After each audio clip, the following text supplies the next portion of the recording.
श्री कृष्ण कहते हैं कि इस संसार में सबसे बड़ा पाप क्या है। श्री कृष्ण गीता में कहते हैं कि इस संसार में सबसे बड़ा पाप है नारी का अपमान, नारी का मान भंग करना, क्योंकि ये अपराध उसके शरीर पर ही नहीं, उसके मन, उसकी आत्मा पर भी प्रहार करता है। फिर प्रश्न ये उठता है कि जिसने ये अपराध किया है उसे दंड क्या दिया जाए। ये निर्भर करता है उस नारी पर जिसने अपना सम्मान खोया है।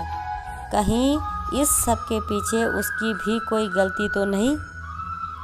अपने ऊपर उठे पहले कटाक्ष को ही वहीं रोक देना सीखें, फिर आपको अपमान करने का किसी पुरुष में साहस ही नहीं होगा।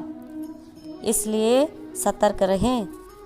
श्री कृष्ण कहते हैं कि जहाँ नारी की पूजा होती है वहाँ देवताओं का वास होता है, और जहाँ नारी का अपमान होता है वहाँ ईश्वर और भाग्य दोनों रुष्ट हो जाते हैं। कृष्ण कहते हैं कि यदि नारी कल्याणी है तो नारी महाचंडी भी बन सकती है, और यदि नारी माता बनकर जन्म दे सकती है तो मृत्यु बनकर विनाश भी कर सकती है। जहाँ नारी का अपमान होगा वहाँ महाभारत भी होगा। इसलिए कभी भी नारी का अपमान न करें, वरना आपका विनाश निश्चित है। श्री कृष्ण कहते हैं कि संसार का सबसे बड़ा रोग है भय। देखा जाए तो प्रत्येक व्यक्ति के मन में एक भय जरूर रहता है जो उसे पीड़ा देता है। अब ये भय करता क्या है? आपकी शक्ति को, आपकी शांति को और आपकी खुशी को प्रभावित करता है। स्त्री धर्म से किसी की पत्नी, कर्म से किसी की माता, यही छवि है हमारे मन में। एक अतुलनीय योगदान है हमारे जीवन में एक स्त्री का, और बिना स्त्री का हम कुछ भी नहीं। कृष्ण कहते हैं कि अधिकार यहीं पर हम भूल कर जाते हैं। जब स्त्री एक पुत्री के रूप में जन्म लेती है तो उसके अस्तित्व पर अधिकार होता है उसके पिता का, और जब विवाह हो जाता है तो उसका अस्तित्व पर अधिकार हो जाता है उसके पति का। पर जब वह माता बनती है तो स्वयं ही अपने समस्त जीवन को अपनी संतान को सौंप देती है। परंतु कभी हमने क्या ये सोचा है कि जीवन स्त्री का है, स्त्री सबका उद्धार कर रही है, उसके जीवन का अधिकार भी तो उसके पास होना चाहिए। वह स्वयं के जीवन के निर्णय भी स्वयं ले सकती है और स्वयं अपना भाग्य रच सकती है, और यह करने के लिए हमें स्वयं को बदलना होगा और अपनी सोच को भी बदलना होगा, क्योंकि यह सोच ही आज या कल की नहीं, यह बरसों से चली आ रही है और बरसों तक चलेगी। यदि हमने इसे नहीं बदला, परंतु हम इसे तभी बदल सकते हैं जब स्वयं में बदलाव लाएंगे।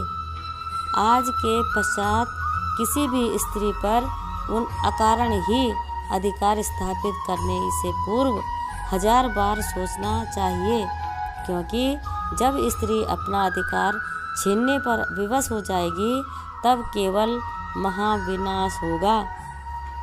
कृष्ण कहते हैं कि आप सोचिए, एक स्त्री अपने पिता के लिए, अपने पति के लिए और अपने भाई के लिए और अपने पुत्र के लिए क्या क्या नहीं करती, और हम उसे एक छोटी सी भेंट देकर संतुष्ट और खुश कर लेते हैं। परंतु स्त्री को वो स्वर्ण आभूषण या महंगे वस्त्र नहीं, एक स्त्री को चाहिए होता है सम्मान, सबके सामने भी और एकांत में भी। उसे चाहिए आपका समय और आपका समर्पण और थोड़ा सा प्रयास कि आप उसे जता पाएं कि हाँ, आपके जीवन में उसका स्थान है और बराबरी का भाग भी है, तभी आप कह पाएंगे कि जहाँ नारी का सम्मान होता है वहीं देवताओं का वास होता है। कृष्ण कहते हैं कि माँ कभी साधारण नहीं होती, वह तो परमात्मा के बाद वह शक्ति है जो खुद मौत की गोद में जाकर एक जिंदगी को जन्म देती है। इसलिए माँ का सदैव सम्मान करना चाहिए। कृष्ण कहते हैं कि जब किसी स्त्री को देने के लिए कुछ ना हो तो उसे प्रेम और सम्मान दे, यह बहुत बड़ा मान है।